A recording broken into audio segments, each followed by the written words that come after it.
Des Sceaux. Monsieur le garde des Sceaux, la honte. La honte d'un système judiciaire qui laisse des enfants entre les mains de leurs bourreaux. La honte d'une société qui... Madame la ministre présente le film L'Abandon et défend la liberté pédagogique, invitant les enseignants à l'utiliser sans l'imposer. La liberté pédagogique, et vous me l'accorderez, est un trésor. Moi qui ai produit tant de films, notamment sur le phénomène de radicalisation. C'est cette liberté que défendait Samuel Paty et c'est celle de chaque enseignant. C'est au nom de cette liberté pédagogique qui s'impose à nous qu'il convient d'encourager à... Candidat à l'élection présidentielle de 2017.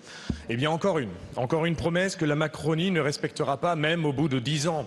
Pour le 5e trimestre consécutif, le taux de chômage augmente dans notre pays et place même désormais la France dans le top 5 des pays européens avec le plus fort taux de chômage. Quelle prouesse du Mozart de la finance.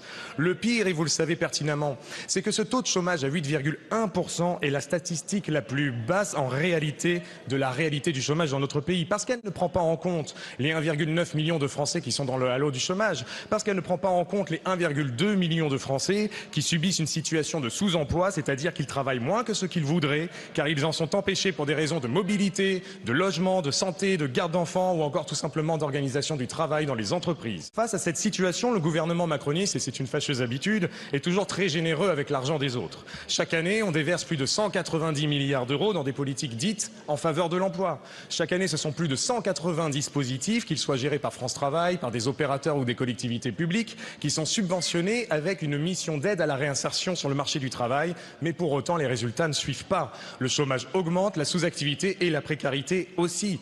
Pire, dans des secteurs stratégiques comme l'industrie, comme dans des secteurs aussi essentiels que l'hôpital public, on éprouve de plus en plus de... Des députés attaquent la hausse du chômage et l'inefficacité des politiques d'emploi, soulignant le sous-emploi, les halos du chômage et la précarité. Pour lutter contre le chômage, il faut d'abord relancer la machine économique France. Pour moins de chômage, il faut plus d'emplois. Pour plus d'emplois, il faut plus de croissance. Donc nécessairement, on s'inquiète, monsieur le ministre. Quand on entend en face de ça le gouvernement nous proposer comme seule proposition d'augmenter à nouveau le coût du travail dans notre pays en proposant de baisser une partie des exonérations de charges qui aujourd'hui profitent aussi bien à l'employé qu'à l'employeur. Ma question est donc simple. Au premier trimestre 2006, soit 0,2 points sur le trimestre et 0,7 points sur un an.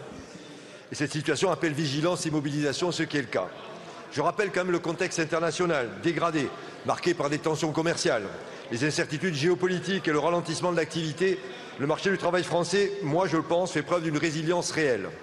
Le taux d'emploi des 15-64 ans atteint presque 70%, quasiment à son plus haut niveau historique.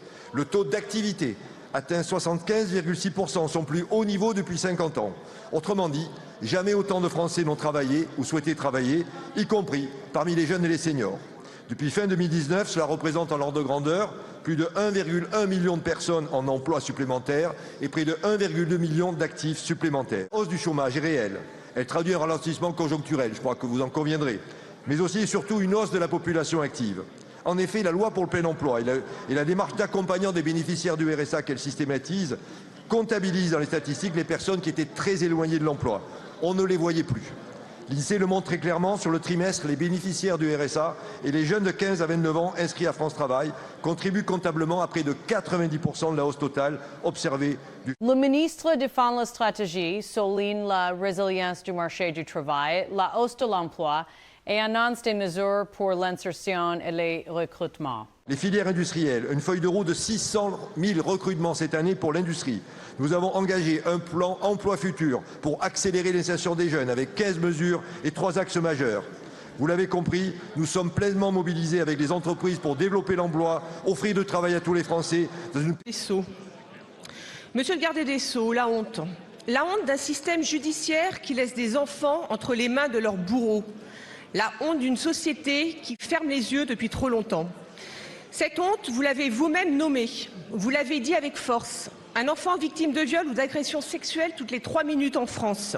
Un enfant sur 10 victime d'inceste, c'est 3 enfants par classe.